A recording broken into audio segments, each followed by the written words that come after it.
Meron din dito yung loto. Ito, tumaya ako sa loto. Ang tatamaan nito na sa ano? Mababa lang naman kung sakali. Hindi kagaya sa Pilipinas na 75 million, mga ganun. 200 million. Ito, nasa worth of ano siya?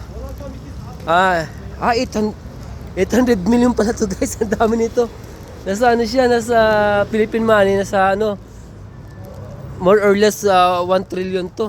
800 guys, oh. Hindi ko na ipapakita yung number para secret yan. 800 million yung tatamaan sa Philippine money sa 1.5 trillion to. Pagdasal nyo guys, kapag tumama ako, babalatuan ko yung mga kaibigan natin sa FB.